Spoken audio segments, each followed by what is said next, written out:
嘿，大家好，我是亨瑞，一个和你一起提升厨艺的频道。最近亨瑞找到了戈登制作酵母面包配酪梨块的影片，亨瑞想用自己的方式去制作这道菜，为这道料理带来不一样的风味。对了，大家别忘记按赞、订阅亨瑞的频道，并开启小铃铛来支持亨瑞，并将影片多多分享给更多朋友哦。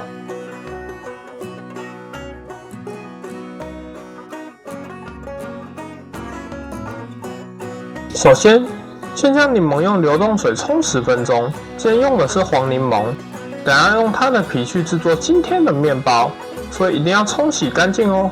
相较于绿柠檬，它的皮吃起来不会苦，香气也比较足，很多人会分不太清楚柠檬和莱姆的区别。今天亨瑞就来帮大家解惑吧。莱姆看起来会比较圆，而柠檬的两端会突出的很明显。如果你去超市的时候看到无籽柠檬或是香水柠檬的话，不用怀疑，它就是莱姆。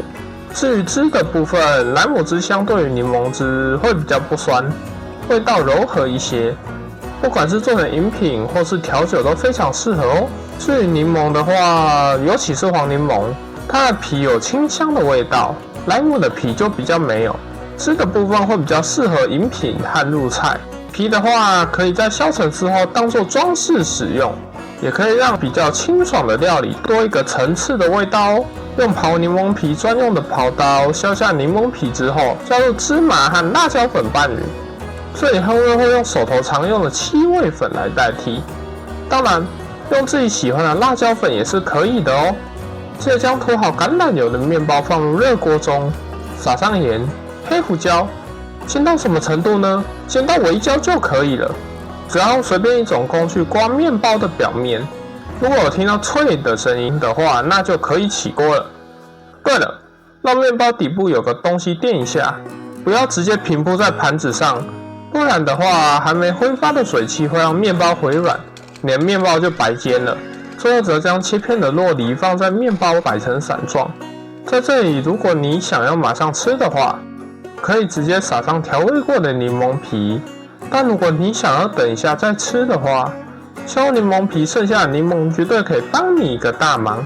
最后撒上调味过的柠檬皮，像影片中的戈登一样优雅又大气的撒在面包上。做完这道菜后，亨瑞来分享一下亨瑞版的酪梨面包的设计想法吧。和影片中的不同，亨瑞用的是德式的乡村面包，而影片中戈登用的是酵母面包。今天换成这款面包的原因，不单单是为了做出区别性。亨瑞个人认为，它的酸味和粗糙的口感和酪梨搭配起来非常的合。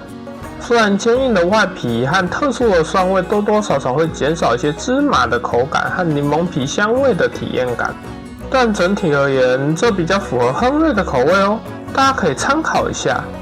当然，用之前亨瑞做生火腿三明治影片中的拖鞋面包、法式长棍，甚至是没有太多调味的面包就可以咯。